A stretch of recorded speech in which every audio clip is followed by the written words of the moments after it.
This is Donna again and welcome back to my channel.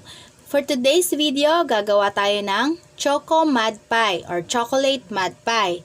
At para naman sa mga ingredients na kakailanganin natin, una, yung ating condensed milk, graham crackers, Nestle cream, cocoa powder, and para naman sa ating toppings, gagamit tayo ng Fudgy Bar Choco, cream oat choco, and cream sticks. At para naman sa ating packaging, gagamit ako ng clear packs. So, ayun lang guys, umpisahan na po natin.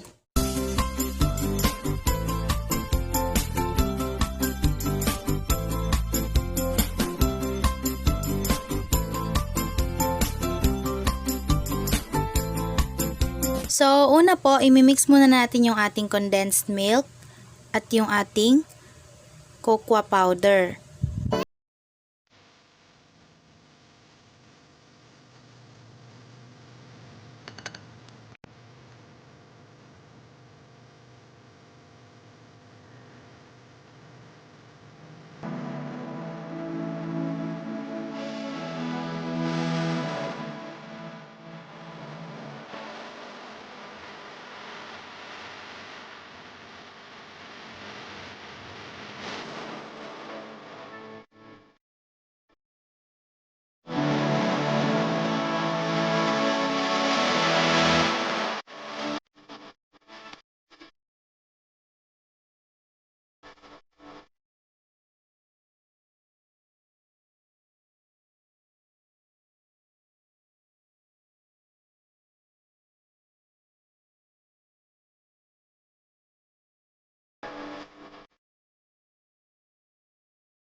Yung Nestle cream ko guys, hindi ko siya na-chilled overnight. So, ang gagawin na lang natin, after mixing, ilalagay natin siya sa freezer for 1 to 2 hours.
At habang nasa freezer pa po yung ating cream mixture, gagawin na natin yung ating toppings. So, slice lang natin yung ating Fudgy Bar.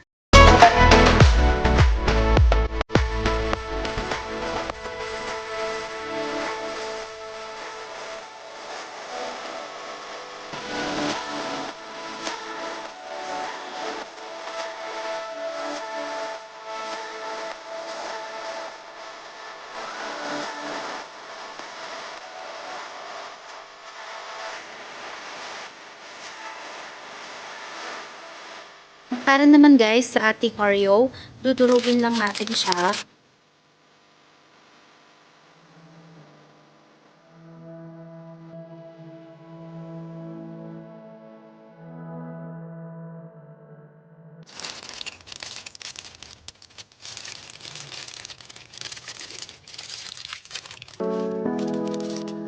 So, and po, ready na ang ating toppings. So, ngayon naman, titignan na natin yung ating chocolate mixture or yung cream mixture. Ngayon naman po, mag-a-assemble na tayo. So, una, lalagyan natin ng cream mixture yung ilalim.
So, ayan na guys, yung nagawa nating Choco Mud Pie or Chocolate Mud Pie. Nakagawa po ako ng 5 pieces ng Choco Mud Pie.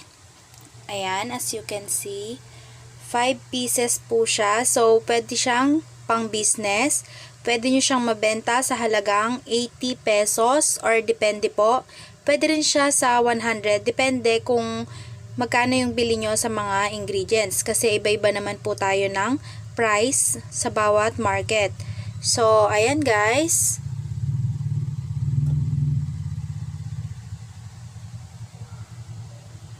And ngayon naman po, tikman naman natin siya para makita natin yung kanyang loob.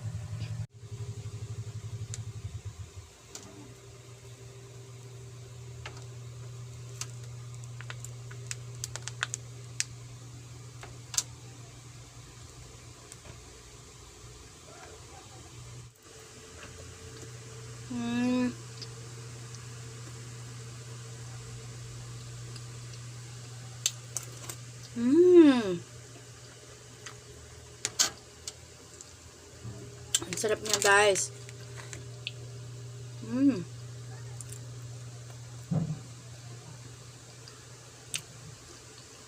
Sobrang sarap niya guys. Pwede talaga siyang pang business. At hindi po talaga kayo malulugi. Kahit na 2 layer yung ginawa ko.